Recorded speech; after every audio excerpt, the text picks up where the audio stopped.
It's 6 o'clock. I'd like to bring the meeting to order. We're having a Board of Trustees regular meeting, number 647, and if we could all rise for the Pledge of Allegiance. I pledge allegiance to the flag of the United States of America and to the republic for which it stands, one nation, under God, indivisible, with liberty and justice for all.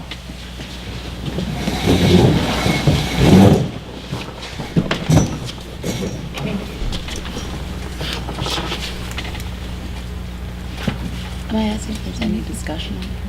A motion presented. We had executive session to discuss personnel matter. Is there any discussion on the executive session? No. There is no action taken on executive session as provided for in Idaho Code Title 74, Section 206, subsection 1B, to consider the evaluation, dismissal, disciplining of, or to hear complaints or charges brought against a public officer, employee, staff member, or individual agent or public school student. So at this point, we get to move on to something very fun. I'm going to introduce Principal Eric Olson, our principal of Farm and Stidwell Elementary, and you get to tell us a little bit about your outstanding students. The highlight of my night. That highlight of ours, too. Quite honest with you. Good evening. It's my pleasure to introduce to you 2 out of 3 nominations from Farm and Stidwell. I'm going to start with Connor McClure. Connor McClure is a 5th grade student in our ELP program, and he has to go to soccer. It's really important for him, so we're going to do this really quick. Good. And I'm so proud that he made this commitment tonight to share this awesome project with you. Our ELP kids participate in Event Idaho. All of our upper grade levels in ELP participate, and the idea is to come up with an invention that will change the world. And every year in the fall, all the kids display their trifolds, and our whole school walks through, and they have the opportunity to public speak and share their projects with members of our school. So Connor, his invention is really quite remarkable. I'm obviously not going to tell you about it. He is. But at the end, Connor, I want to make sure that you also share the results of the competition. What place did you get? What happens after you receive that outstanding place? Did I say too much? Should I bring it up? Sure, I'll hold it for you. How about I hold it? I'm good at that. Welcome, Connor. You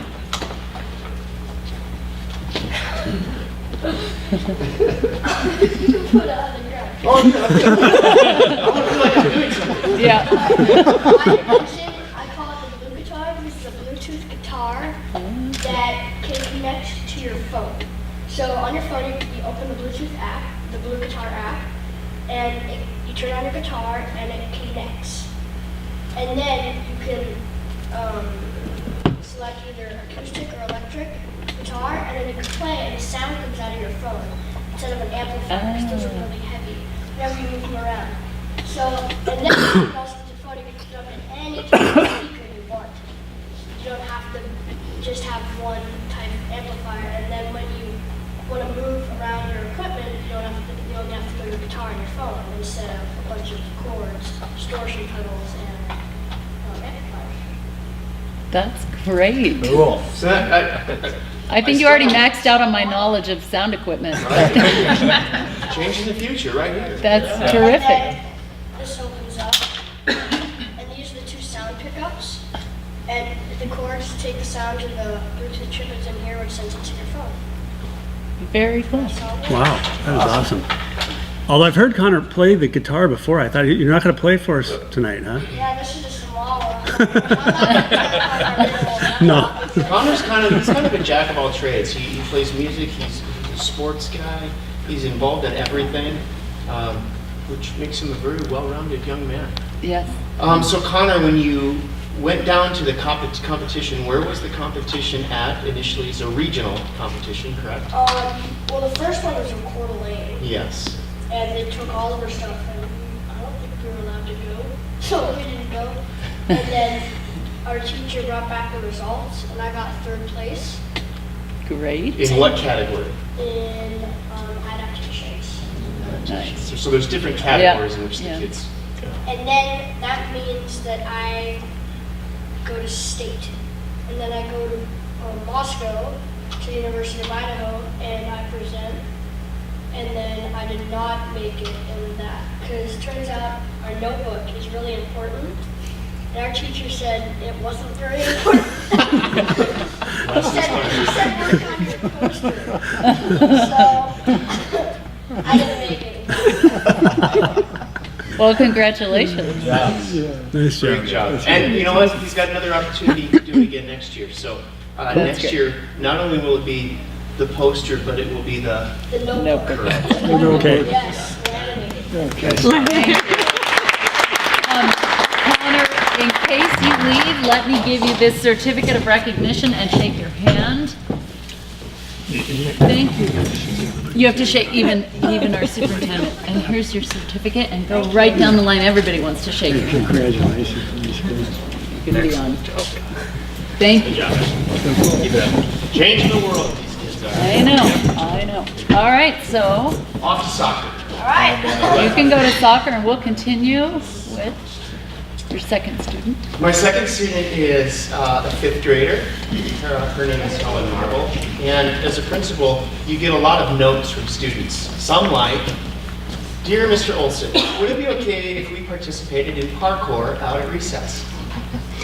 No, that's not okay. 2, "Dear Mr. Olson, we would really like to research chairs in the classroom because the chairs really hurt our back." Great, go ahead. Research and everything. Helen Marble writes me a note. "Dear Mr. Olson, I really think that we should have a school newspaper because of the following, yada yada." Oh, okay, great. Let's talk. Helen and I talked, and of course, I'm all about student-led initiatives and leadership. And if a student is so inclined and has such a passion and desire to do something that they want to do, go for it. So of course I said yes, and I told Helen there's some parameters to this. I can't always be available at a lunchtime recess to kind of oversee what's happening, because things happen, right? No problem, Mr. Olson, I got it.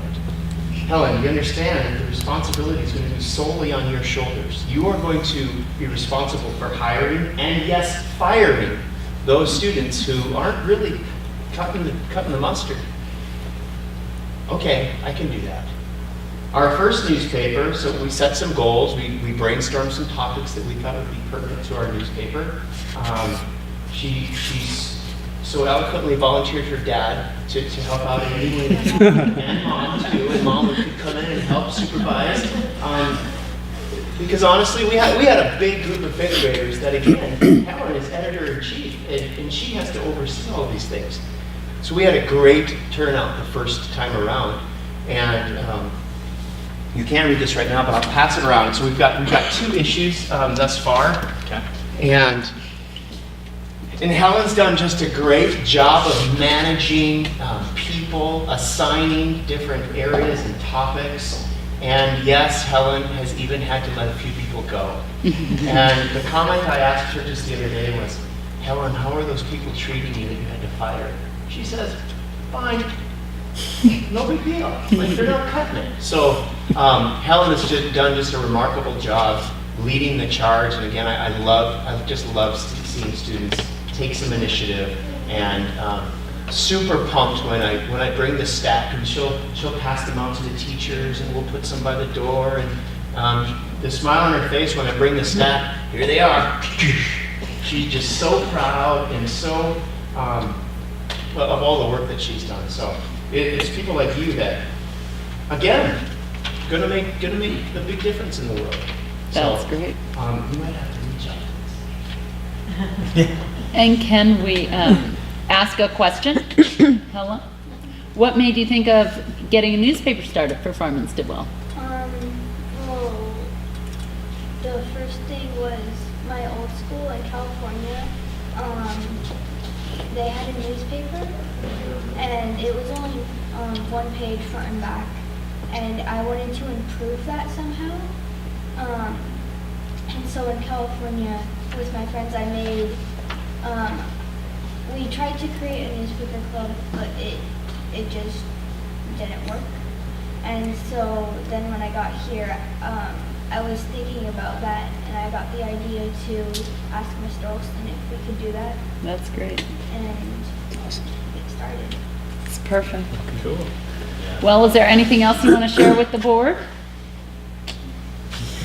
Well, I have a certificate of recognition, and maybe Eric, you could come over here and we can get a photo. If you come over and get your certificate, shake our hands.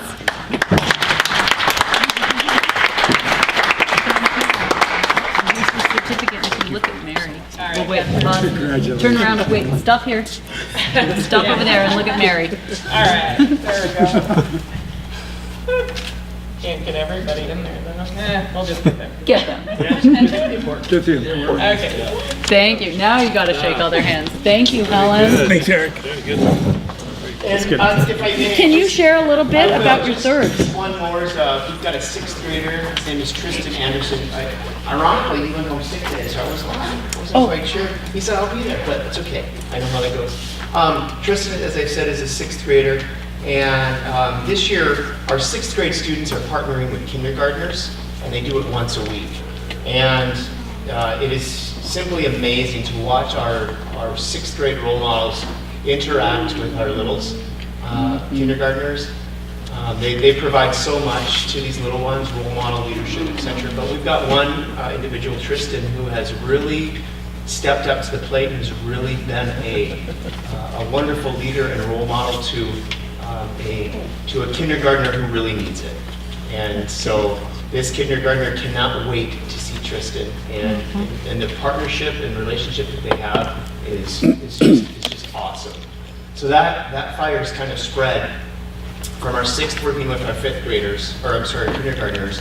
Our 5th graders now working with our 1st graders. Our 4th graders now working with our, so really trying to build up this school family where we're all looking out for each other. It's pretty cool. So That's great. Tristan was really delighted to be recognized tonight. So speaking of which, come here, young man. Here he is. Were his ears burning? We're burning. So, This is Tristan. I'm sorry. This is Tristan. He was sick. I told him you were sick. This is our board, Tristan. So I was just telling them.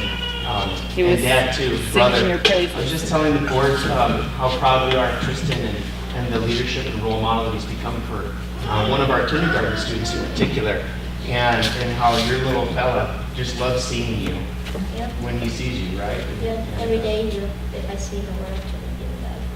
That's great. That's awesome. And how does that make you? How does that make you feel to know that you're making a difference? Well, it makes me feel like that I'm here and I do an important role in our school, helping the little fella. He might be in trouble sometimes, but I'm gonna help him. It's fun to help him. That's great. So he's good. And Tristan's been working so hard.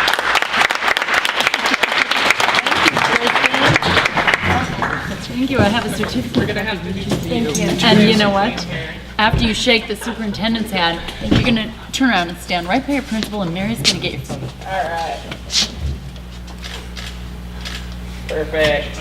And then shake these guys' hands. They all want a piece. Congratulations. Nice going.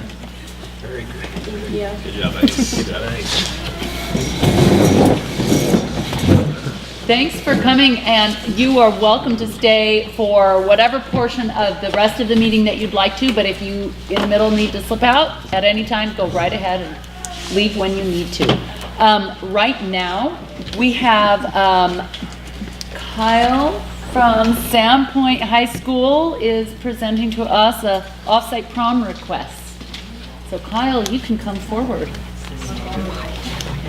What's that? Almeida, that's really nice. Yeah. Well, and you'll have to introduce yourself since I'm not sure who all is here. I brought a You brought a crew. support group with me. So my name is Kyle Almeida. I am the senior class secretary treasurer at Sandpoint High School. Yeah, I'm Sienna Rogan. I've been in board meeting before. I'm senior class president. I'm Sam Hendricks, and I'm the senior class vice president. And I'm Sam Geary. I'm the senior class representative. Welcome, all of you. So we're from St. Mike High School, and we are in charge of planning prom, which this year it's going to be on April 28th. And normally prom's held at the Hive downtown. It can be a little pricey, and we were looking at different venues that might be a little smaller for our small school population.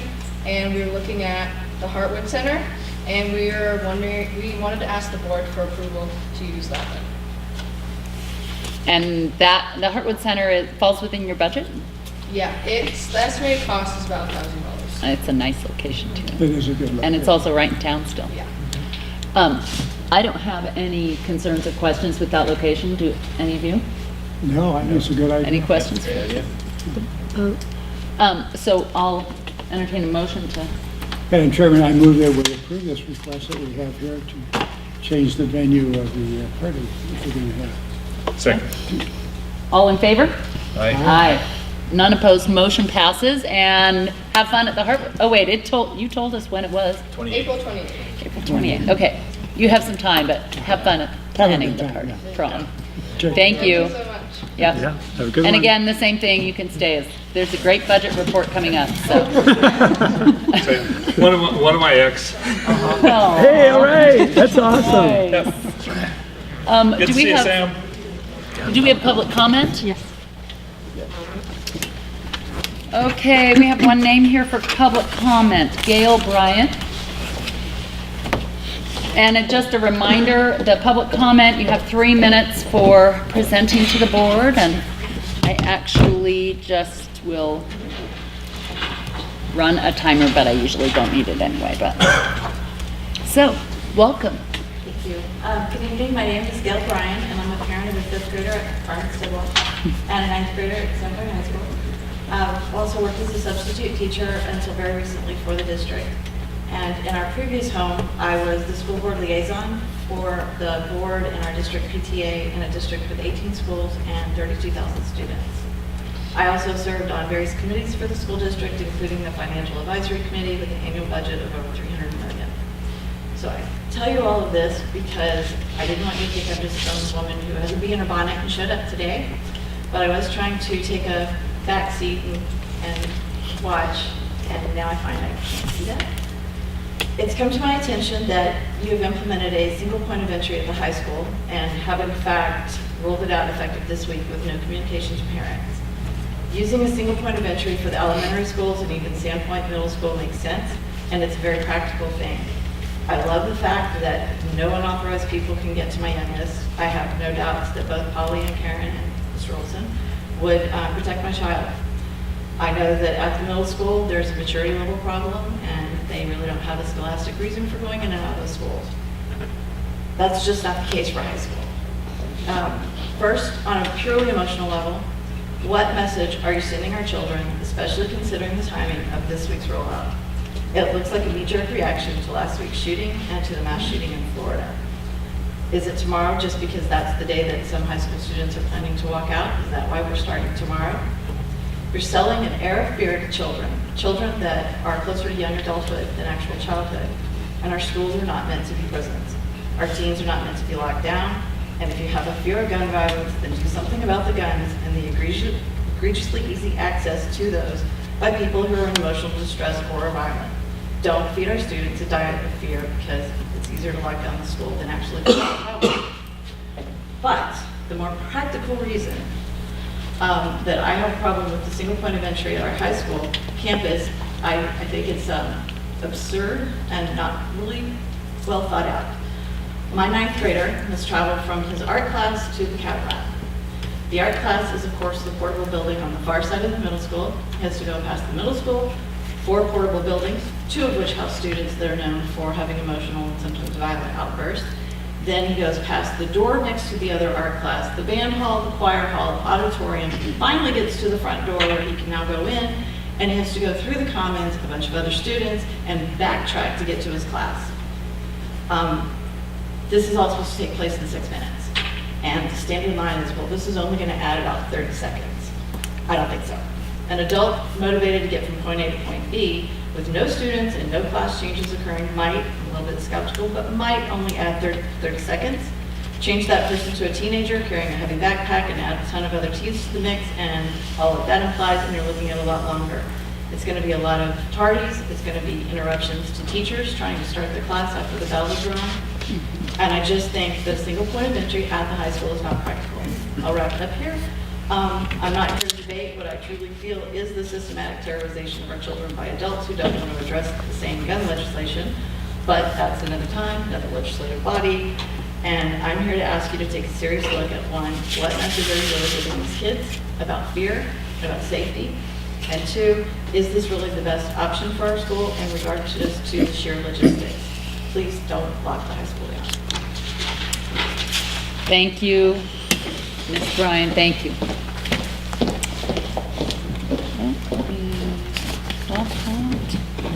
Okay, there's no one else signed up for public comment, so we're going to go to our Chief Financial Officer, Lisa Halls. She's going to present our financial update. Hello, Lisa. Hi, good evening. Thank you, Matt. Before I start with that part of the agenda item, just want to point out to the Board of Trustees that I put in front of you a resolution, House Concurrent Resolution 49. I've been sharing with you that the K-12 Funding Formula Committee was going to approach the legislature to ask for continuation into a third year to look at the funding formula for K-12. And I just highlighted the area that starts on line 31. There's nothing new there, but I wanted you to be aware that that's been approved. Representative Dixon here, our local representative, is one of a 10-member committee that's been for 2 years. And then I'll move on to our fiscal year 18-19. We're calling it a budget workshop. And I'm coming before you, for those of you that have been on the board or seasoned board members. Generally, we start this process the first board meeting in April. I'm going to be having some knee surgery and will not be able to attend that meeting. And that's why I'm coming before you fully a month before normal. The rest of the timeline is on the June 12th board meeting. The board, under the Idaho Constitution, is responsible for approving a fiscal year annual budget. And we, as a district, have worked to have a lot of the budgeting work done in April so that if programs are modified or if there are staffing, in this case reductions potentially, that those staff are notified early on. And we've done this now for at least a decade. We've also historically set up on our district's website anything that is presented to the board in terms of the budgeting process, and we'll ask the clerk of the board to do that and include this PowerPoint that I'm reviewing tonight. So the first thing is, a year ago today, we were running a maintenance and operations supplemental levy. It's a 2-year levy that passed. We're in year 1, fiscal year 18, and year 2 is the year we're talking about now, fiscal year 19, which starts July 1st, 2018 and runs to June 30th, 2019. And so it's a fixed amount. We know that amount. It's not a variable, and it represents about 30% of our major funds revenue, the general fund.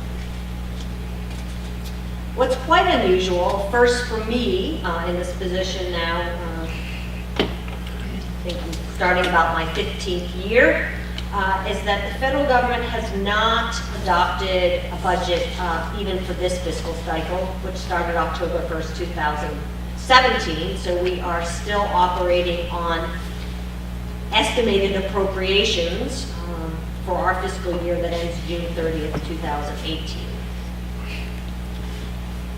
There has been a federal budget proposal presented by our president for fiscal year 19, but as I said, the current fiscal year, they're operating on a continuing resolution that expires on March 23rd. Is that next Friday? I don't really expect even by March 23rd that there will be any resolution on the current federal budget, but there have been strong signals that we should expect some significant reductions in the Department of Education. On the state level, the Joint Finance Appropriation occurred on February 19th, the K-12 budget, they set the K-12 fiscal year 19 appropriation. JFAC ended all of its agency budget settings last Friday, and now the respective budgets will go to the House and the Senate floor for approval or modification, and then on to the governor for signature. The state is expecting to end their session next Friday, also March 23rd, and I'm projecting that the increase to revenue over current for our state appropriation will be $1,115,000. And overall, we're projecting pretty flat enrollment, an increase of maybe 15 students, but the variances and the way the funding formula works means that we would be adding what's called a unit, a measurement of students. A unit is worth about $96,000. So I know this slide is small, but this is what was approved by the Joint Finance Appropriation Committee on February 19th. And there was very little discussion when it came up. That's like very little discussion. And what this shows is the appropriation this year, the appropriation they're recommending next year, and then the dollars in terms of change and the dollars in percentage of change. And as a district, not all of the dollars that are under the statutory expenditures, some are very specific to charter schools or apply to us, but I've circled those that will represent increases in revenue to us. And I'll just start 2D and E I've circled that show for classified staff and for certified administrators, there's going to be a state increase, if it's approved, a state increase to base salaries of 3%. Now, that's different than what Superintendent Rivera requested. She had requested a 5% increase for classified staff and a 3% increase for certified staff. So that brings in another $82,000. And that flushes with, for state employees, the compensation committee recommended a 3%. So it's also important to realize that that 3% increase at the state level translates for our classified staff and for the certified administrators to 1%. So, for every dollar being spent at LPOSD, we're receiving state dollars for 33 cents of that. And that's very consistent across the state. The most egregious kind of category is the classified staff. And then I've circled F and G that show that we would be implementing as a state year 4 the teacher career ladder allocation module. And also there are within that legislation are tier-ins for stipends for teachers that hold masters or teachers that hold BA 24.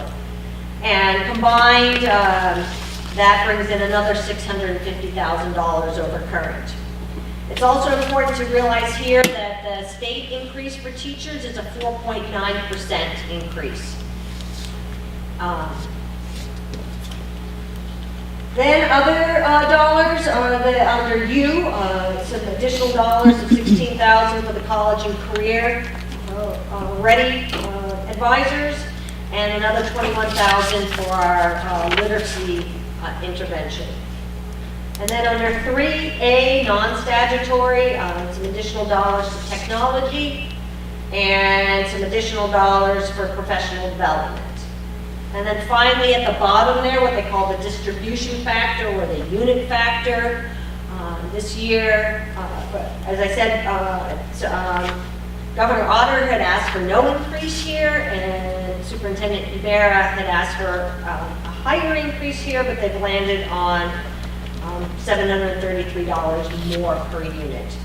So overall, when you add all those up, that's the figure I just presented earlier of $1,115,000 in new revenue. Okay. That JFAC has recommended less money than both Governor Otter and Superintendent Ibarra requested, which were in the high 6%, 6.8, 6.9. Okay, I'm going to spend most of the time tonight discussing this slide, which is meant to say, okay, right now, Lake Pomeroy School District, in terms of current revenues and current expenditures, what do I project is going to happen? What's the change going to be from current? The biggest variable here is what is going to happen at the federal level. Both presidential requests for fiscal year 18 and fiscal year 19 include eliminating what's called Title II. This year, Title II pays for about 2.5 elementary music teachers. The total appropriation is $140,000. When last May, President Trump introduced his first budget request, there was pushback, particularly from federal legislators, on his recommendation to cut sizably the largest federal K-12 appropriation, which is called Title I, by 12%. There's been like no discussion really on Title II. So I'm just projecting that we're going to lose all of that funding. Then I just mentioned that Title I is the largest federal grant nationally, and I'm projecting that we're going to lose 4.2%. That's information that's been flowing to the people. There are certain websites you can go to, and so that's $61,000. Also, just we will spend all of our Title I money. We had a little carry forward from last year. And then there are some very small other federal grants, something called the neglected and delinquent dollars that pay for part of the teaching, the teacher at the juvenile detention center. And $15,000, and then there's a new program this year called Title 5A, again small, $12,000. So $228,000 of federal reduction. Mm-hmm. So then if I move more to some other areas that affect our revenue, inflation, as you know, and interest rates have been very low now for several years. Both of those are projected to go up, but just negligible in terms of our $31 million budget right now. We, as a school board, adopted 14 years ago a board policy to set up a general fund reserve. We have not achieved that goal of 5% of our annual revenues. And we right now are projecting at the end of this fiscal year, and I'll elaborate on this in a little bit, that our overall reserve dollars in our general fund will only be 7.8%, which is too low. So this fiscal cycle, we adhere to our board policy that says we are going to contribute $100,000, and we've augmented that with another $100,000, contribution of $200,000. And the recommendation would be to repeat that for fiscal year 19 until we get into a more comfortable position. 12 to 15%. Right now, particularly in the months of June and July, the way the state dollars flow to us, we're right on the edge of having to hold bills to basically make payroll. This year, we also contributed out of our general fund a transfer of $50,000 to establish for the first time some kind of plant fund reserve. And when we brought the maintenance and operations supplemental levy before the voters a year ago today, we also, for both of the 2 years, said we're going to be contributing $50,000 to the plant fund from the supplemental levy. So the balance right now is $100,000, and the recommendation then would be to continue that next year. I don't see that 50,000 referenced here, but. Because this is a yeah. comparison of this current year To- to next year. And since we're doing it this Exactly. year, it's just. It'll be the same, no it's change on just it. No change. Yeah. But in terms of planning for the district, this is a change. This is only Yeah. the second year. Right. And, Okay, good. prior, our fund balance in our plant fund at the beginning of this year was $982. So, singly the biggest financial obstacle for Lake Pomeroy School District. And then we have different names, but there can be commingled. Here I've referenced what we call a budget buffer, or rebuild our contingency. Combined, that's $330,000, and those dollars are there to address enrollment variances and class size variances when students show up in September annually, as well as other unforeseen events. Really, really big snowfall year, something happens to a water line, big, Right. big expenses. Right. Talked about the, okay, then, so all these in parentheses mean less dollars or increased expenses. The next says contractations and technology, and it shows $153,000 revenue or reduced expenses in this case. That's the net of a multi-year voice over IP contract where the expense goes up, I think it was maybe 17,000, and the ending of a settlement agreement with Affinity, our wide area network provider. Then you'll hear much more from the superintendent tonight on what's happened in our strategic plan survey, and we're projecting that there will be, intense work next year to act on the goals that the board sets, and there will be some probably consulting costs affiliated with that, $25,000. Another large variable is our health insurance. It represents 9% of the total expenses for Lake Pomeroy School District annually. We participate in what's called the statewide insurance pool for K-12 public education. Most school districts in Idaho participate in this plan through Blue Cross, which is a self-funded plan, and we're projecting about a 7% increase. Blue Cross will not release those figures until the third week in April.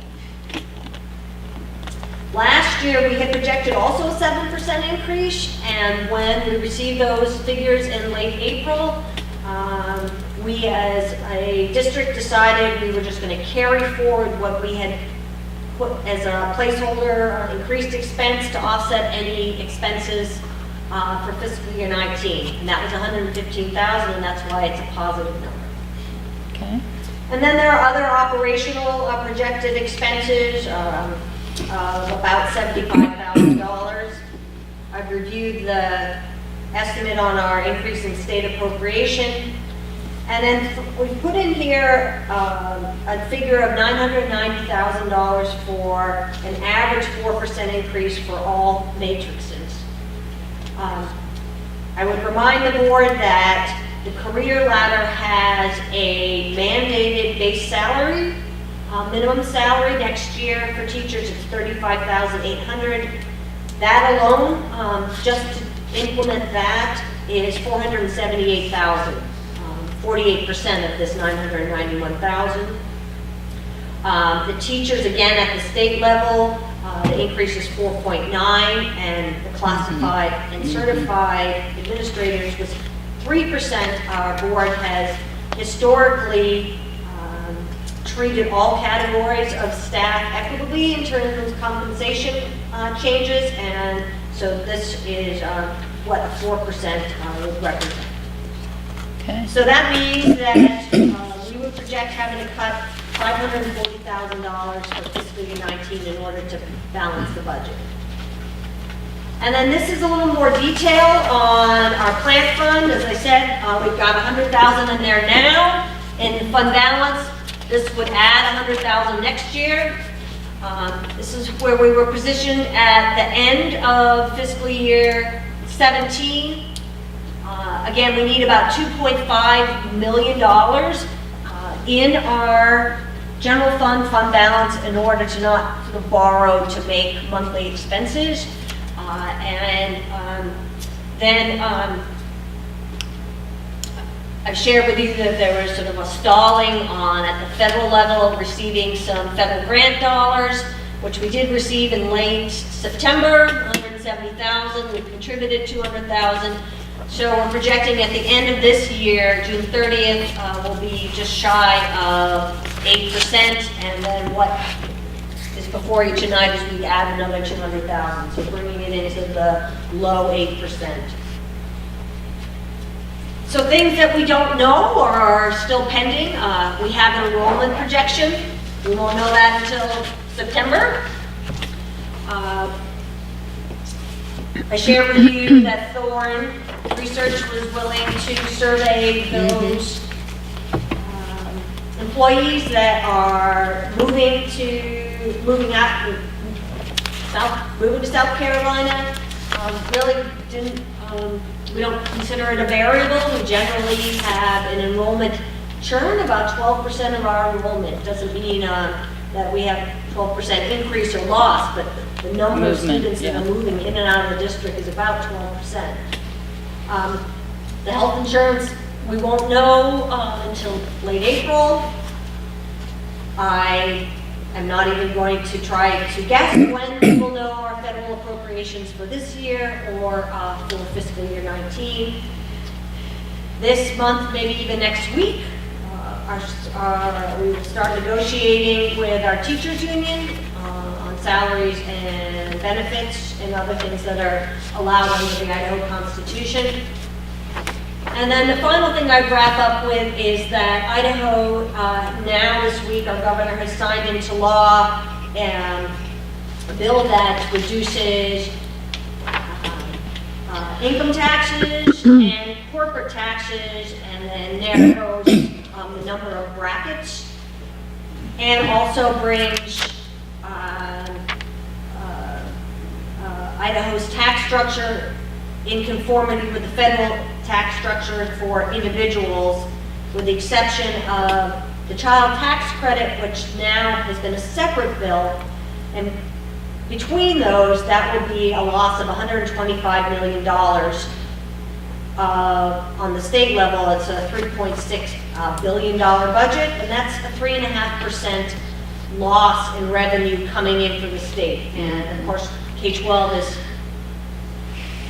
just slightly in excess of 50% of the annual appropriation. This is the largest tax cut in Idaho in 5 years, and if we roll that forward, loss in revenue could translate into a reduction in appropriation for agency budgets. What was that number you estimated, a loss to the state budget of 125? It's not an estimate. That is the $125 million. And the current, so this year's state general fund budget is $3,579,000, or 3.5% of this year's budget. That concludes my just sort of overview remarks.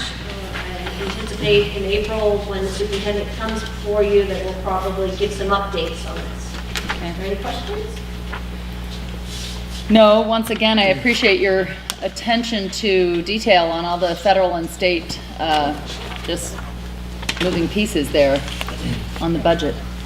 Is there questions, Lon? Oh, I was gonna say, we haven't really talked about it, but, we went down to Dam the Hill and met with legislators. And when we talked with Sean, and we asked her about why the difference in, you've got what the governor wants, you've got what the state superintendent wants, why is it lower? Way lower. And she said, that is absolutely the highest that we could have gotten through. She said there is no way we could have gotten any more money in the budget at the state level. And to be honest, I mean, there was kind of an air of, hey, this is great. I sat in on a budget presentation the next day.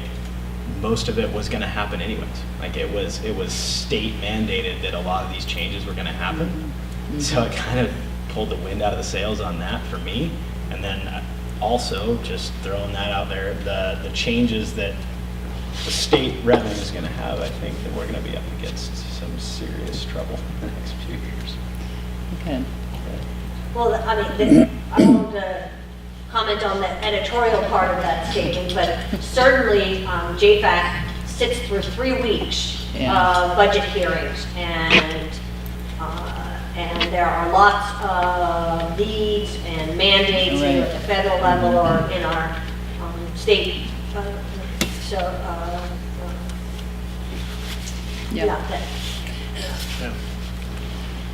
Are there other questions for Ms. Hall? Thank you. Thank you very much. Thank you. At this time, I'd like to hear a motion for consent agenda. The amendment? Amend it after we discuss it. No? Usually you start the motion, then have discussion and make the amendment. You can do that.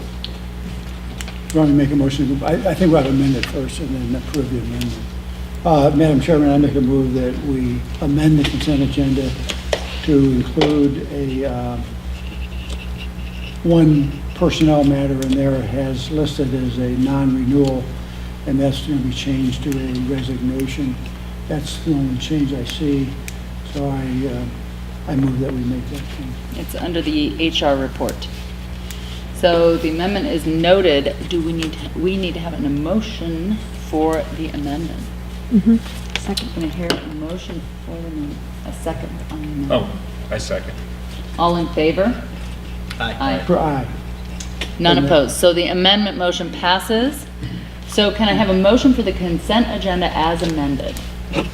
Madam Chairman, I make a motion that we approve the consent agenda as amended. Second? Second that. All in favor? Aye.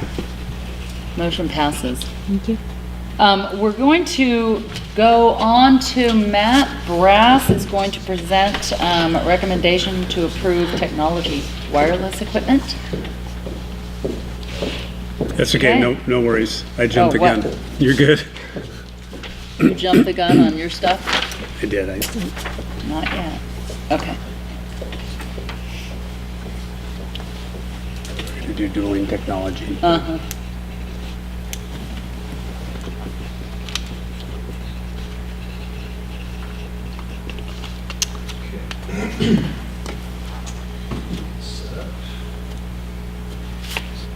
Okay, so just a little drop back history. I came before the board in October and asked to proceed with a request for bid for wireless access equipment for the high schools, for Clark Fork, LPO, and Sandpoint High School, wireless access points and the switches. We did go out and get those bids, and it's been a little while.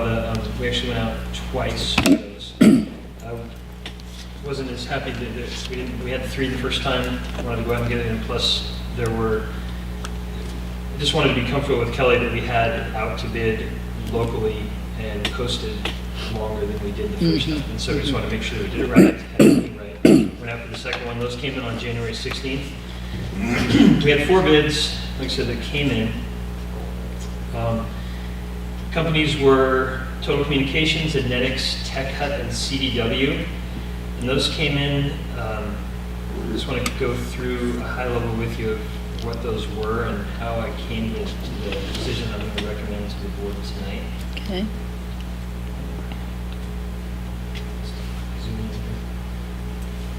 Okay, so we had, these are the costs of the bids that came in. CDW, I put incomplete. CDWs came in and their bid was in the $70,000 range, but it was for equipment only.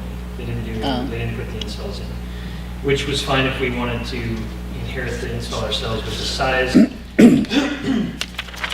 the install isn't something that our team would be wouldn't be able to do in the summertime. To go along with this, we're really up now against the July 23rd window.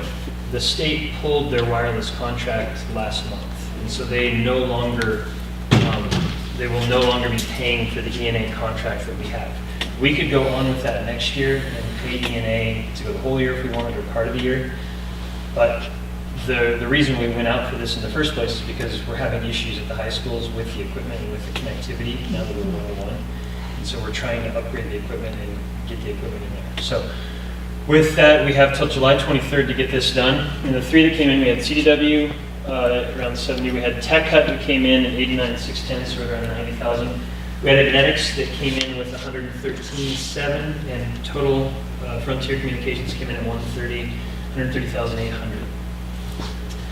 The breakdowns on that I could go into if you want, but the pros and cons, Ednetics in total both delivered back quotes on Meraki, which is what we have at every other school. All the elementary schools that we manage and control use Meraki by Cisco. We can manage that internally ourselves through our cloud software, and so we have a lot more control over the networks than we do at the high schools right now, and it would basically make all the systems the same for management. Tech Hut came back with AeroHive, and they have a good price on that, but AeroHive is currently what we're using at the high school. And we are having issues. We actually have replaced 5 access points with extras that we have of AeroHive with Meraki because we're having issues with students not being able to connect and getting kicked off during class. Right. So the Tech Hut, even though they have the best price and they had a great bid, they did come back with AeroHive. So really what it came down to is that recommending you look at the price of eligible goods and services. Tech Hut had the best price, and I would put Ednetics probably at the second best. Local representation, Ednetics is out of Post Falls. We have a lot of history with them. We work with them frequently throughout the year on a lot of our technology. And so just with the local representation, they received a full score on that. Tech Hut is, I believe, down in Boise, at least that's the team that came to look at the high schools. On this one, ability to meet all the district's needs. Tech Hut and Ednetics both placed high on that one because their bids were very good. We know that Ednetics can meet our needs because they just did a wireless access point on 10 elementary schools, 10 of our elementary schools last year, so we know that they can hit what we need. Tech Hut, they were professional. There were a couple things in the bid that we weren't sure on that could waver the price a little bit. And then the proposal quality, like I said, Ednetics was a great proposal. How that ended up is that it was Ednetics, I had a score of 92 and Tech Hut at 90. This is the form that I have to submit to E-Rate to go over how I came to the decision that I did. But first I need to come before the board and make sure that you guys agree and tell me that's fine to move forward with this. So my recommendation is that we go with Ednetics because of the equipment, the relationship with them, and the fact that compared to another Meraki vendor, they came in at a much better price. And that project did come in just a little bit higher, but we don't know if any of the cabling from ENA is going to be left in the building. That was one of their, if we didn't pay for the next year, they said they were going to come in and take all of the equipment and all the cabling. We'll see if they do. But we just had them bid it with full cabling so that we have new cabling and everything is done correctly. Okay. I have a question. Yeah. Ednetics, I can't see the numbers up there, but it's not the low bid, right? It's the second lowest is where you're recommending Ednetics? Yes, Ednetics is right here. And do you feel comfortable to have enough justification to go with a bid that's not the low bid You mentioned the local, you mentioned the equipment, and so forth and so on.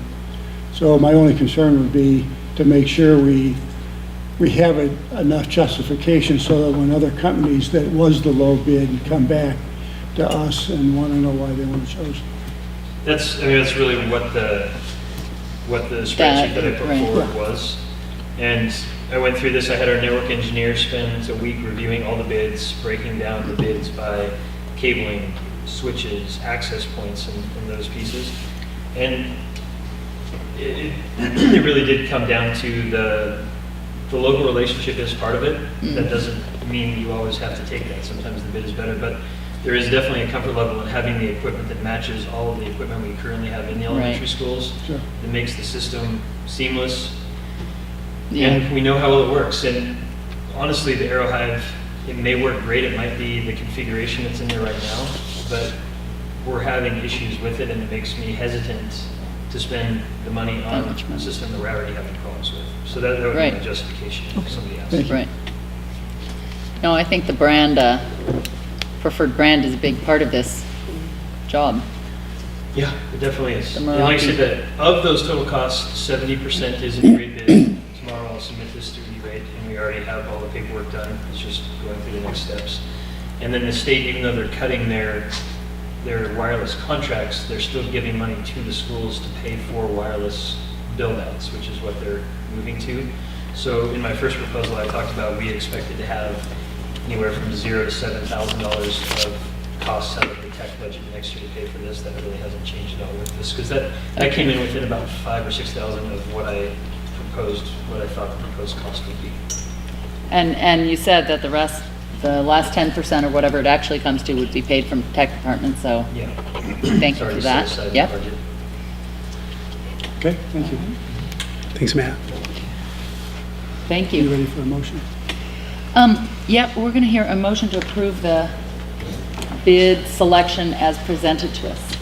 Madam Chairman, I make a motion that we approve the bid for Ignitix as was presented to us tonight, and I believe it was for $113,700. Second? Second. Moved and seconded. Any discussion? All in favor? Aye. None opposed, motion passes. So Superintendent Woodward, you're up next. All right, so first one, this is a pretty easy one. It is our school calendar, and I'd like to recommend a change to the calendar that we put in front of you probably about a month ago or so. We have a difficult month in November. We get a lot of complaints in November, not just from staff, but community members. Jokingly refer to November as no school November. And there's not a lot of cohesion when it comes to uninterrupted instructional weeks. So as it sits right now, we have our conferences, parent-student conferences, the 8th, 9th, and 10th of November, and then we have the Thanksgiving holiday 2 weeks later. What we are recommending is to move the conference days, so they're not on the 7th, 8th, and 9th any longer, but we would have them on the 19th and the 20th of November. So we would have a full instructional week, the 5th through the 9th, a full instructional week, the 12th through the 16th. Then we have that Thanksgiving week that is Full non-student week. exactly. The Teachers Association has looked at this, and they were surveyed as well as all of our staff, and they were overwhelmingly supportive of making this change, mainly to preserve 5-day school weeks. And we've heard a lot over the years, and we think it's time to give this a try. Okay. Can I look for a second? I don't have my copy of Yeah. what we approved. Right. That makes, So we're moving the parent-teacher conferences from the That's it. 7th, 8th, and 9th to the 19th and 20th. Exactly, yeah. it makes sense to me, and I appreciate the fact that they're trying to keep, I just have one concern, and that is, what is this going to do about the attendance for parent-teacher conferences? Yeah. got a week off with no school for the kids, it's time to go see grandma and grandpa. Yeah, we think, we're predicting that we'll be good. I would recommend that we try it for a year and we track that, because we do not have conferences on that Wednesday. That's actually a non-student, non-conference day. What happens on the 19th and 20th is, Pearlie, are evening conferences. So teachers work in those evenings to have parent-teacher conferences, and they trade that time out for Wednesday off. So no conferences are scheduled for that Wednesday. Yeah. So students are in school Monday, Yeah. the 19th. Just get out early. Yeah, I see that now. They get a 1 hour early release, Yes. and Tuesday is the non-student day. And 'cause then that's Tuesday conferences through all day Friday. long. Right. Exactly. Yeah. So they extended that Thanksgiving holiday, and I'm concerned about attendance on that second day Yeah. for the conferences. Yeah, you bet. And again, I think it's something that we could get some data to you all next December. On how? Yeah, and realistically, just in my experience as a principal and a teacher, most families, especially at the elementary level, want to conference with their child's teacher, and if they're going to be gone, they'll find a way to meet the teacher the prior week or even afterwards.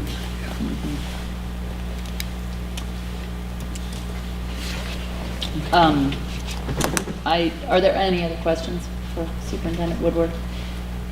I will entertain a motion to approve.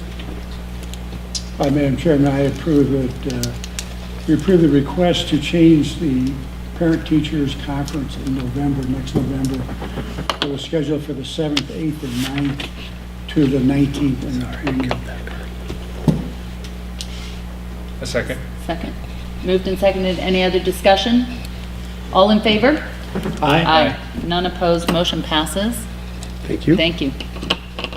And I think we're staying right with you. Okay, let's see if I can get this up here. I think I can. All right, so this is just an update on our strategic planning process. As you all know, we have an active committee currently that is taking a look at our qualitative data when it comes to survey data, as well as the more quantitative data, our achievement data, et cetera. Our team has reviewed achievement data, reviewed the survey data that you're going to see tonight, and has begun the process of establishing draft priorities for our 5-year plan. Once we've established our draft priorities, then the team will determine, okay, how do you measure effectiveness? What kinds of metrics are we going to keep and set goals around that make sense and are in line with our priorities? So that's the work our committee's doing now. Just as a quick recap, you remember we had about 70 participants in our community meetings that we held here. That's part of the qualitative data that we collected, and we've had almost 1,200 people take our survey as well. I have a summary to share with you all tonight. I'll give you this. This is a paper copy. And also, what I'm going to give you is Three. Here, you have one back. the raw data as well. Because the summary is basically going to show you the top choices. The raw data, the survey will show you all the other choices as well. Both of these we will put on our website so people can see the summary as well as the raw data. What the raw data does not include are the comments yet. There's a lot of comments, which is just great, but I'm still going through and removing anything that is directed at personnel. That's taking a little bit of time, just to ensure that doesn't happen. So this is just a summary. We did a very, very, very similar survey about 4 years ago, so it's been interesting for me to compare the two and the differences. I'm not going to spend a lot of time on this summary, but please stop me with any questions you might have, or follow up with a phone call to me if you have any questions about any of this, of course, later on, once it's kind of started to gel with you. So you can see the breakdown of who took our survey. We had a lot of parents take it. We had quite a number of students and staff members, as well as community members. More non-staff members took it this time around. So there's a higher percentage of non-staff, which I think is really good, is a healthy perspective.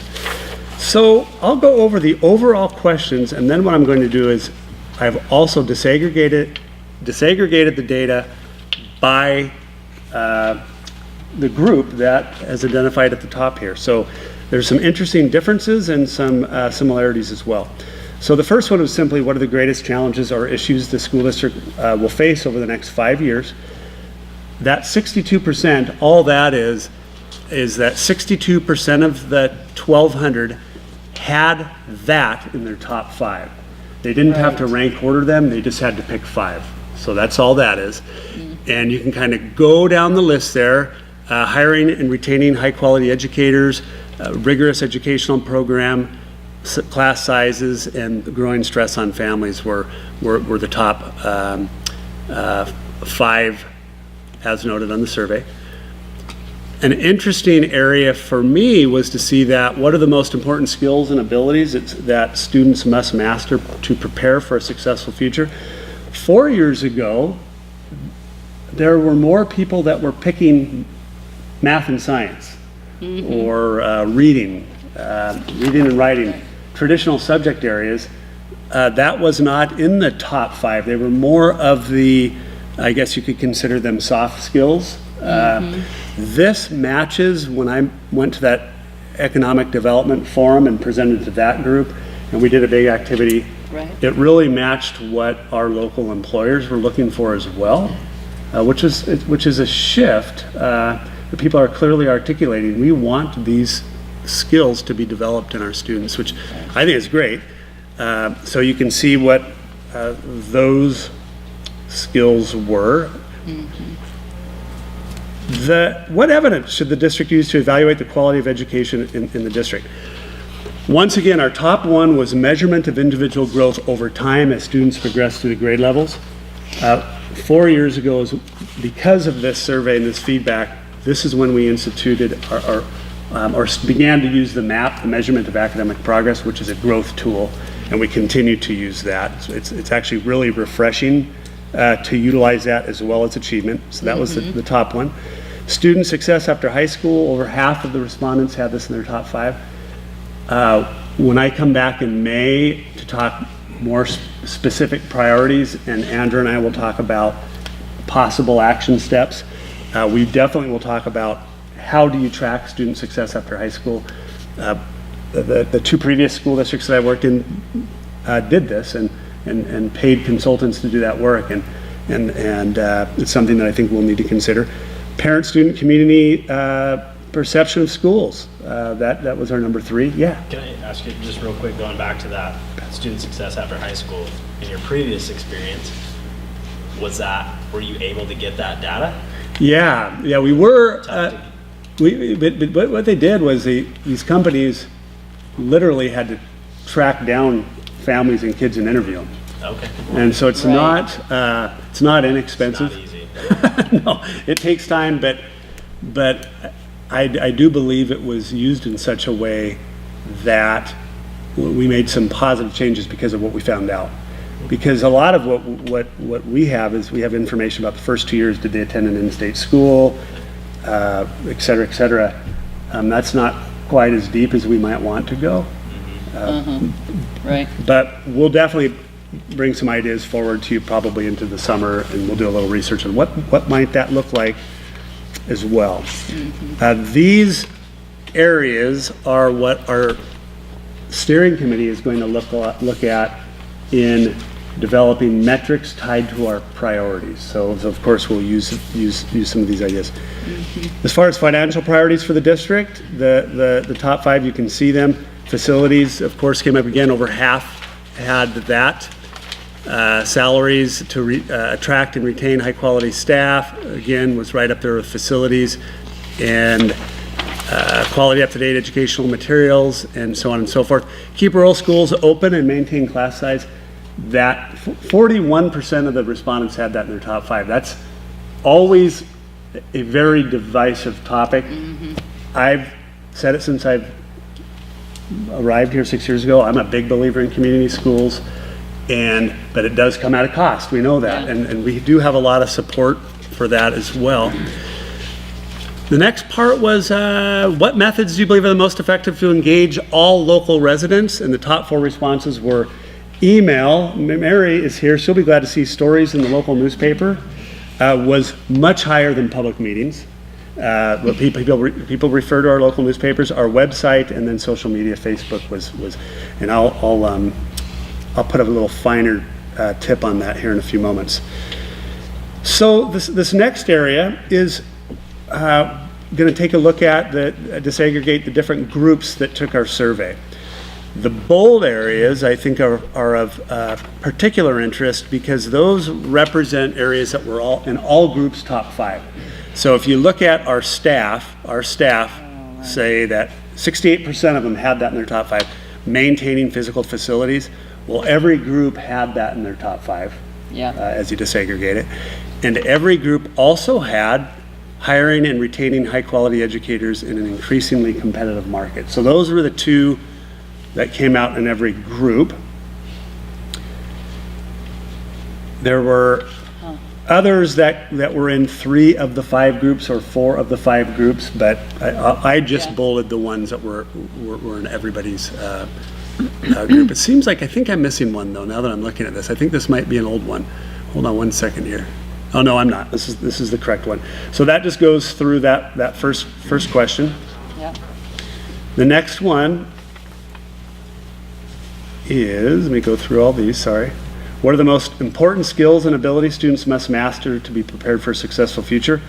Everybody all had the same for that one. That's pretty wild. Each group, which I was actually surprised with. So that did not change at all. And then, let's see, go back up, sorry. What evidence should we use? Everybody had at least 4 of the 5. So measurement of individual growth, success after high school, satisfaction, more of a qualitative look, and then how do our district students perform in high school. Though that's still pretty low though. That was only 29% of the sample had that in their top 5. So it was kind of all over the map.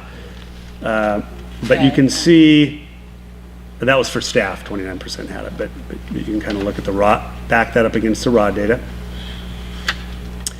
And I'm just going to go down to priorities. Everybody had sustaining salaries and competitive benefits to attract and retain, so that's the recruit and retain piece. Improvement of facilities over and over and over. And then ensure students have quality up-to-date educational materials in the classroom. Everybody had that in their top, not everybody, that was the top 5 as per the survey results. And moving down to how do you engage all local residents, staff, students, parents, and everyone had in their top 3 local newspapers as well as the website. Our staff, students, parents, and parent of students and the staff member all had email as well. And that's not surprising to me because we use our Center Voice, our email system a lot to communicate things, and we need to continue to do that. And then community members, that group of which I think there's around 200. Yeah. Let's see, 198 did have public meetings in their top 3. But if you look at the raw data, public meetings was way down the list. Not surprising because we invited 18,000 people to come to our public meetings. We had 70. Right. And then we had 1,200 people take our survey though. So that'll be something to consider moving forward on how to engage our community. And one of our draft priorities that will come to you in May is landing on that notion. And there's so many cool things that are happening from a technology standpoint that people are willing to engage for sure, without throwing out the public meetings, right? Giving that opportunity. So this next part, I'm going to call this rough still. I went and read literally every comment, and as I did 4 years ago, and try to come up with what were the themes, not something that came up once, twice, 10, 20, or even 30 times. These are things that came up over and over and over. So in your opinion, what is the Lake Pend Oreille School District doing well? Advanced opportunities for students came up over and over. Communication and seeking input did come up. Now that came up as what we need to improve on too.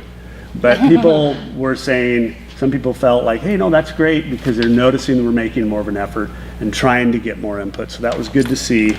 Of course, it was via a survey. So they're saying, it's great that you're getting this input via a survey, but we'll take it. Lots of great comments around staff excellence, lots about extracurricular activities, and general comments around just excellent education. Those are the things that were coming up over and over. And I'll share the raw data with you. You can read all 1,100 comments if you'd like. What could we do to improve? The same one came up from 4 years ago. Increase opportunities for students to follow career path rather than just a college path.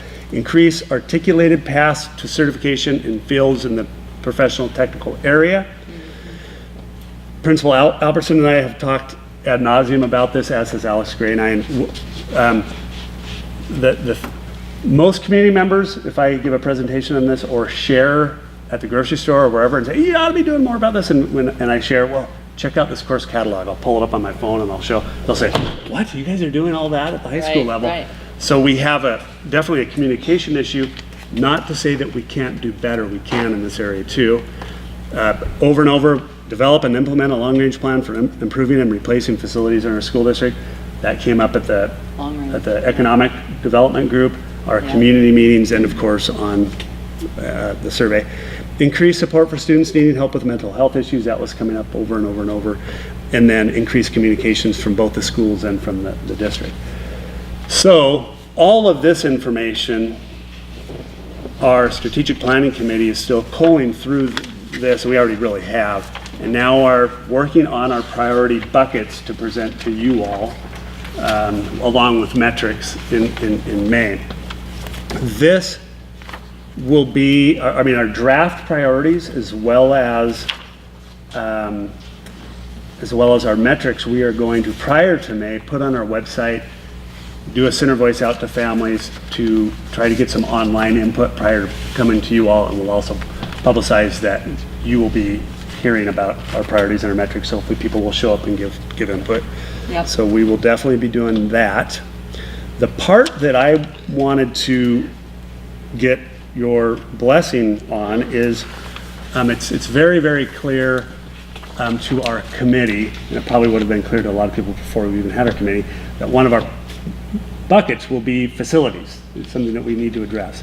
One of our big bucket priorities for the next 5 years. It's for sure, this is one of the buckets that we'll bring to you all in May. What I'd like to do is begin that work, continue that work, assuming that that's going to be one of our priorities over the next 5 years based on everything that we've seen here. And I would like to open up an application process for a facility advisory committee, a wide open process. I won't rehash what happened the last time that we did this. I will at a future meeting because I think it's important. I haven't forgotten, nor has my administrative team forgotten, or our prior committee members haven't forgotten. Right. Our goal is to do things radically different this time around, and learn from some of our errors, and so we're ready to begin that process. What we would like to do is have an application process. I'd like to run a committee of around 20 people, if 20 people are willing to do it, that would have to commit to a 2-year commitment. And in researching what I've seen other districts do, and then in my own experience, it's good to have continuity on these kinds of committees because there's always facility issues that need to be addressed. The commitment would be 2 years. And it would be very clear in the application, and I know some of you had a hard time opening it. I'll resend it in a PDF form for you to take a look at. It would basically outline the charge of the committee as well as the time commitment. We're looking at wanting to meet beginning in April, So to select a group by them that is well representative of our community. And we would meet no more than twice a month, but at least once a month for the next 2 years, more likely twice. And the way it would work is we would definitely be publishing minutes at the outset of every meeting so people can see exactly what we're talking about, what's going on at these committee meetings, as well as you would get a once or twice monthly in our community. We want to publicize this, that once or twice a month we'll be talking about what we have talked about in that advisory committee to allow people to listen, to make public comment on it, to know exactly where we're at every month along the way in this process. So you'll come to the board with summation of Every the meeting, work. we would do an update if we'd had a meeting prior to that. So I'm just asking for your blessing to move forward with that as a priority. Yep. And begin the process of getting an advisory committee together. And I did look at that application that you sent out. I think it looks like a good I looked at it too. cross-section of questions to ask. Yeah. I think we So- really need it, John. Yeah. You know, it's imperative that we take a look at facilities in the long term. So you know that, certainly, Okay, A yeah. long-range plan. Exactly, Yeah. okay, yeah, great. So a discussion format to move ahead? I don't think Just you if need a it's motion. just consensus, if you're okay with us moving forward with that. Thumbs up okay. on that, Lonnie, so the thumbs up. Okay, appreciate Yep, so that. move ahead with the application process. Okay, did you have any questions about our committee or the survey results or anything like that? I've got another. I was just thinking if one of the things that people always say is they get their information from the newspaper. And another thing that people are always shocked about is how much we actually provide. I know a lot of times there's articles in the newspaper about such and such a student who's, you know, knocking it out of the park doing something. Perhaps trying to formulate some sort of editorial or something like, you know, maybe from you or from teachers or somebody saying, hey, here's some of the stuff that we're doing. It's not just this one student who's, you know, killing it and going to go Sure. to this college, but here's this whole list of students that we've got that are doing well, and maybe that'll help get the word out. Yeah, we can definitely I don't know. It's strategize. I can strategize with you, Mary, that'd be great. Yeah, great idea. Yeah. We've only got so many column inches, but Yeah, no, That's thanks, right. Lonnie. Great idea. You bet. Okay. So we will move on to the next item on the agenda and discussion about full-day kindergarten tuition. Yeah, so we've we've done something fairly unusual, and that is we've had the same tuition rate for 5 years for full-day kindergarten. Because every year it comes up, and every year I hesitate to want to increase that. So 5 years ago, when we began full-day kindergarten, I did a comparison of what are people paying for childcare. Because a lot of kids would leave our half-day program, that they would get a ride over to a childcare for a half day. Right. And that's not why we're doing full-day kindergarten, of course. But the reality is things cost money, and we want to be able to Right. figure out, okay, would people do this? Long story short, we were actually we were far less than what childcare would have been for families, and it was wildly popular. All of our schools have full-day kindergarten now. Our current rate is $2,300. For the last 5 years, it has been over 10 months. So people pay $230 a month for full-day kindergarten.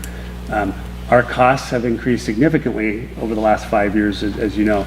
I'm asking your approval to raise that to $2,500. It's not significant, but it makes a difference.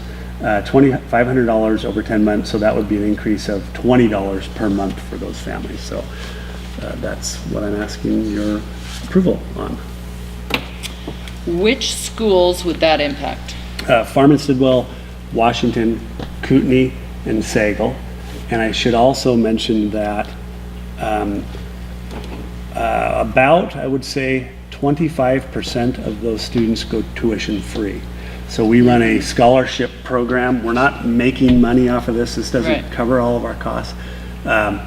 But when we instituted it 5 years ago, we wanted to make sure there was a really good balance, and if the need was there, that we could Right. give those scholarships. So Farming, Kootenai, Sago, and Washington, Hope, North Side, and South Side, there is no tuition there. They have single kindergarten, one section of kindergarten there, and the others have multiple sections of kindergarten. Right. If you probably recall, a year ago, I had recommended, I knew it was kind of pie in the sky, that we move towards a tuition-free full-day kindergarten All of for it, everybody. right. I'll probably recommend that again next fall, but we'll see how it goes. For the So next- I'd love for Correct, Idaho to right. move towards that system, which many states already do, but we're making a lot of progress, not just for our students, families who can afford it, but for those that can't. So we'll maintain a good, healthy dose of scholarships, so. I have one more question, and then I'll open it up also. Have you talked to the 4 principals at those 4? Not yet. No. I'm just curious what their feedback will be on Yeah. how it will impact their Yeah, I have. kindergarten parents. I have not. I just know from a standpoint of, I know what's happened to childcare in this area since Yeah. that time, and I know, and I have asked that. Yeah. It's you can't even. It's not even. It's not comparable, right? No, it's not.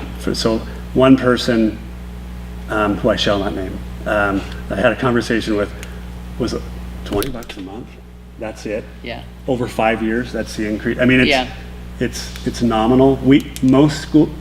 Actually, the last 2 districts that I've been in, you raise the rates on this every year just because everything goes up for a school district, as you can see with the leases. This is over 5 years. This is really pretty low. Do you guys have other questions for Superintendent? How much money are we talking about overall? How many students do we have full-time kindergarten? Well, if you back out all of the scholarships, I'm gonna take a good guess, and I'll follow up with an email to you. I'm gonna say 1, 2, 3, 4. I'm gonna say about 55 to 60 in those 4 schools total that are paying tuition.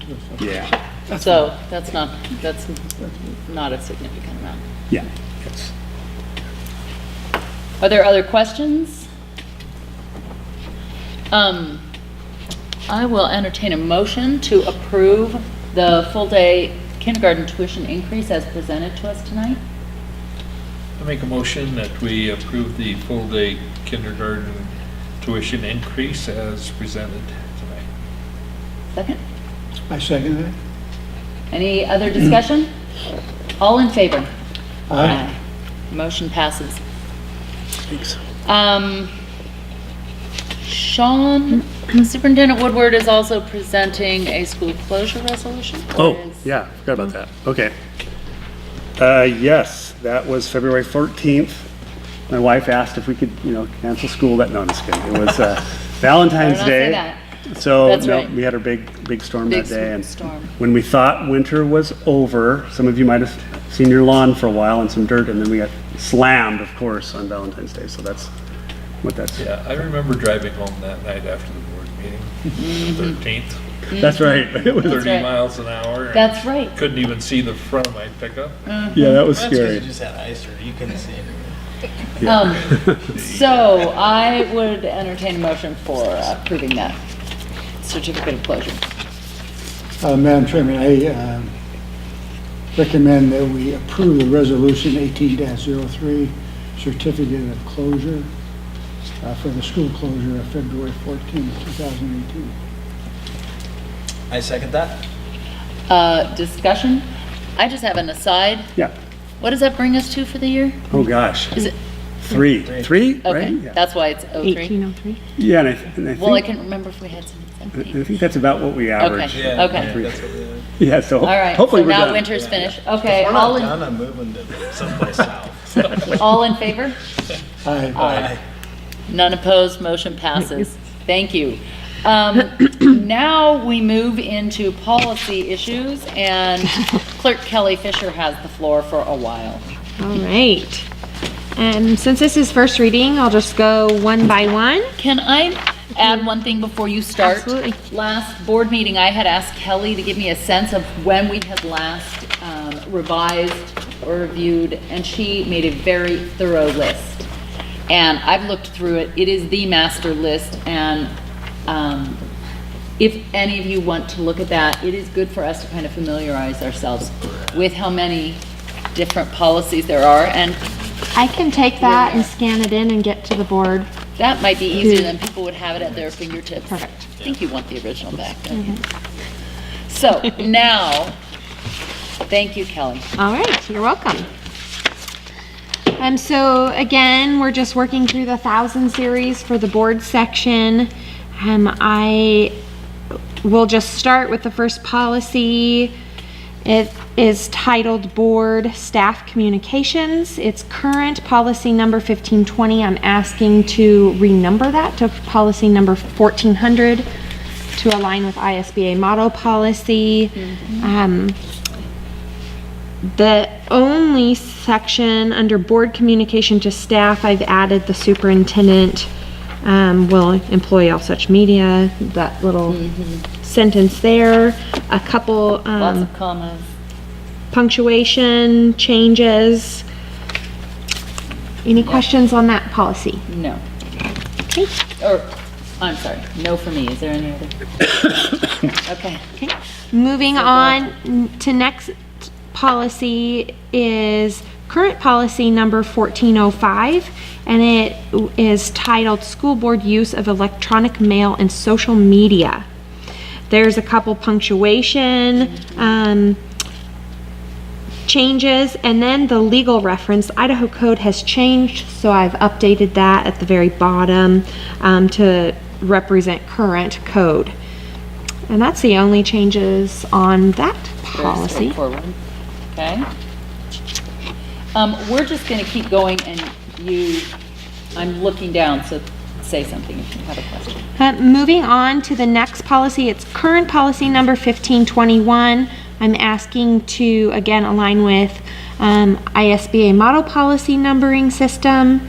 So presented number 1410, board superintendent relationship. Again, just a couple punctuation changes, that's all. And as you can see, it hasn't been reviewed since 2010, so a good review anyways. Yep. The next policy is called trustee expenses. It's current policy 1531. I'd like to renumber that to 1420. There was a couple punctuation changes, but then in the expenses for board members at out-of-district meetings, there's a whole section added there, but that is direct from Idaho Code. Right, it That's just spells out all those correct. expenses. Right. Does this mean we're not getting paid? Yeah, we didn't get paid every month. Okay, are there questions on those items as they're listed? It's pretty straightforward. Yes. Okay, next one. Moving on to the next policy is trustee insurance. It's current policy 1532. I'd like to recommend that number change to 1430. Just a couple punctuation changes in that, and that is it on that one. Moving on to current policy 1500, that number will stay the same. That policy name is board meetings. There is a few changes in here. There's a couple struck paragraphs. Annual meetings, that may raise a question, that last paragraph that's struck there. If you don't recall, you adopted policy 1200 titled annual organizational meetings back in February. Right. So that's why that's struck. Also, Mr. Decker pointed out on page 2 of policy 1500 under budget meetings, it's currently in, and I didn't catch it, I'm sorry, it states third to last line, it says ensuing year, it should state ensuing year. So I will make that change for second reading. Very good eye. We gotta make sure. It was an, I've got new ones. so the R becomes an E in that. Yes. Okay. It's making us look bad, Some more punctuation and other changes, being some punctuation and Legal references. legal references. And then, of course, under legal references, I've changed all Idaho code numbers to match what the current code numbers are, Right. since those have changed. Any questions on that? I will move on to. So, yeah, I just Oh, you do? wanted to make one comment on that one. So we've been ensuring this happens since 2009. Correct. Correct. We have. Maybe this is just more thorough reading of it. I've included procedure 1500, that I have not made any changes to 1500 procedure. Further on in your packet, you'll see why I've included that. And I'll of course update the revised, because a reading of it is a revision technically per code. Okay. The next policy is a new policy presented. It's policy 1510, and it is going to be titled Open Meeting Law Compliance and Cure. We haven't had this. I believe it's very important, and I followed model policy directly for this From ISB. from ISBA. Okay. I read through it and it outlines what we have to do anyway. And it's directly from code. It's their model policy, but it's not a recommendation. Again, as a reminder, it follows Idaho code. Right. And the next policy is policy 1525. It's also a new policy recommended to you titled Board Meeting News Coverage. Since we have started videotaping our own meetings and past history of board meetings, I think this is an important one to adopt as well. There are some Idaho code references in it, but I think it's something that the board should consider. I didn't have any problems with the Okay. content as it was written. Okay, I am asking the board to delete current policy 1420, as that is school board meeting procedures. That is the identical 1500 procedure that we just discussed. If you look at the dates, that was revised on October 13th, 2009. The same date that 1500P was adopted. So it was just neglected That's to be why- deleted. So I'm asking, in history back to 100 years, not that long, a long time ago, I don't know the year, we have back for policy updates and adoptions, and I could not find that one anywhere. So it's just never been deleted. So the only comment I would have on these first readings is that just in our agenda, trustee insurance, it currently is 1532. Trustee insurance is currently 1532 and changing to 1430. Is that correct? Sorry if I mistitled that. Yes, Okay, so just for when we carry it forward to the next agenda. 1532. I'm as a sorry. second reading, Yes. that's okay. It's changing from 1532 trustee insurance to 1430. Okay. Yes, I'm sorry, on the agenda, that is a mistake. Okay, so that is the first reading of those policies. No motion is needed on those, but we're going to move into second reading of policies, unless there's other questions. No. No? Thank you. Melanie Almeida is going to present a second reading of policy payroll revised, which we've all seen. So this is just the second reading. There was not much discussion at the last, there was a question about overtime at the last discussion, which I think has been answered for you Yep. through email communication or direct communication, so that doesn't impact this policy directly. Right. So there are no additional changes following the first read. I believe there's a proposed motion. There is. I'll entertain a motion. Madam Chairman, I move that we approve policy number 5217 as presented to us. Second. Moved and seconded. Any other discussion? All in favor?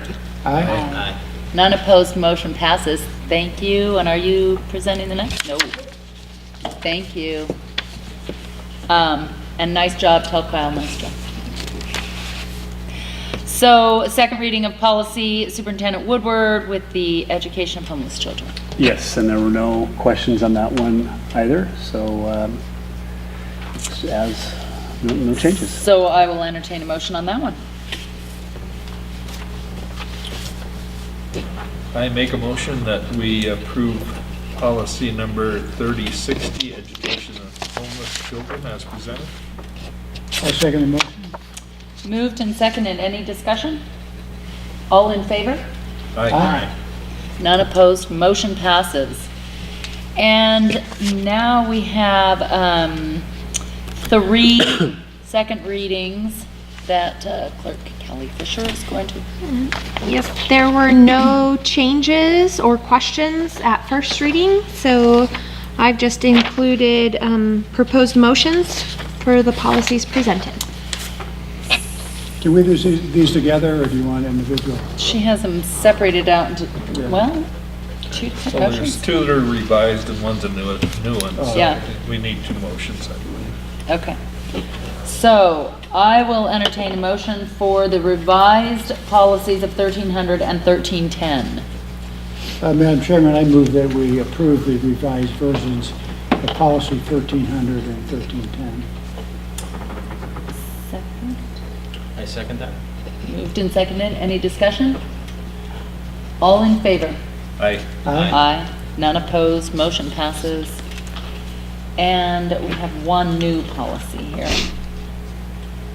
I make a motion that we approve the adoption of new policy 1320, management rights. Second.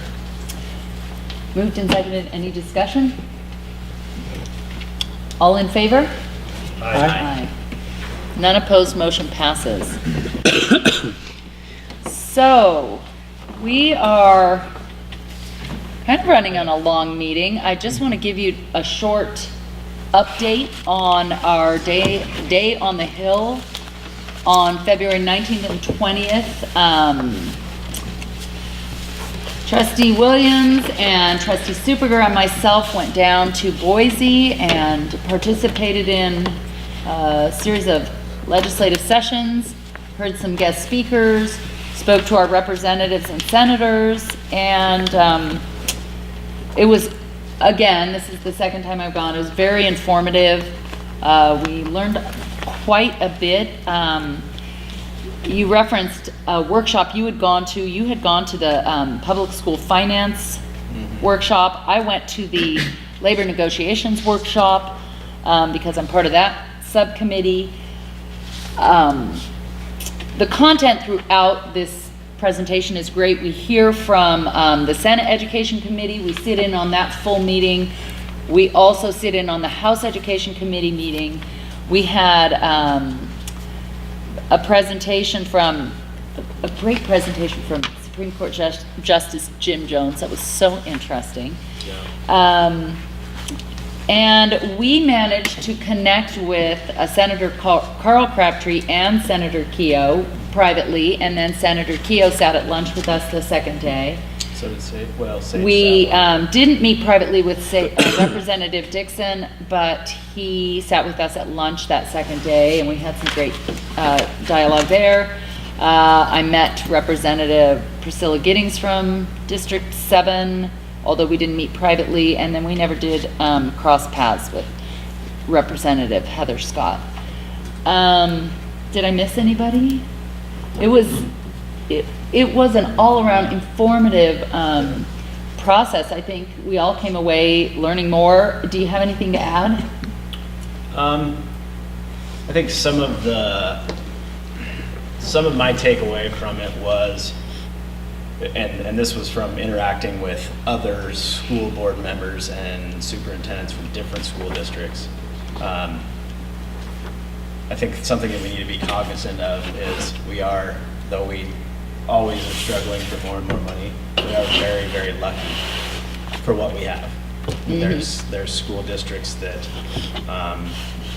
struggle to pass levies, period. Right. And those levy numbers are teeny compared to what we pass. That was a takeaway for me. Another part of that was we're very lucky to have community support and board support when we stick with something. And you know, spoke with an individual who clearly they decided to roll back some of the stuff that they had proposed doing in a levy, and then in this next sentence said, we don't have what it takes to get this qualitative information that we need, that the legislature is demanding. You know, that was part of the House committee that we sat on was, yeah, we're going to do this, we're going to give you this money, but we want real results. And you can't get real results from saying, well, this is how we feel it's going in our schools. No, it takes real data with real numbers. And so I think that we're doing a really good job as a district at being out ahead of the curve on that. Which, that is one thing I also came away with. Like we're already implementing the stuff that everything that was mentioned. And like if we didn't. So that was. And in fact, I texted you during that House meeting. Yeah, we were sitting in there. Because I was like, what was that? Student by student, skill by skill. And it is that sort of evaluation of every growth indicator all along per student. It is like everything we heard in those sessions, we are doing that or more, you know? And so it feels good to hear and see, you know, kind of the whole state, what's going on. I don't want to drag it out too long, but again, I will say that I took some notes, and to anybody in the public who wants access to this information, I am happy to share it. My notes were not as pretty as last time, but I have it to share if people want to see that. And then, is there any announcements, or I don't think we have any principals with us. I do have one. Superintendent I sure Woodward do. has So you've announcements. obviously heard a lot about the Cedar Post for many, many, many years. And lots of awards over the years for their print, their newspaper, if you will. Yep. And they have actually been nominated by the National Scholastic Press Association as one of 42 online sites as finalists in, it's called the Pacemaker competition. It's been around a really long time. It's the first time an Idaho high school's publication has ever been a Pacemaker finalist or a Pacemaker winner in the online category. Wow. So that is really cool. I guess there were 200 sites from 30 states and 4 countries that applied. So they're one of the 42 finalists. So McKaylee Kane and Sienna Christensen, Sienna was here tonight. Yeah. They should be really Sienna proud. Roget. Yeah. Super excited for them, and they'll find out. They'll go down, I think it's San Francisco, maybe, how they end up placing at the national. Good. They go to the national competition every year. So. Yeah, we're used to hearing accolades from Yeah, Cedar Post, so that's exciting. Another one of my exes. Yeah. McKaylee. Oh, that's right. Yeah, McKaylee was at. Yeah. A lot of bragging rights She was the best argumentative student I ever had. She would research. She knew that she wanted to take something on with me, and she would research it for a week before she'd come in and say, "Mr. Decker, I have a problem with I this." see that. That's pretty good. Well, with that, if there's no other announcements, meeting adjourned.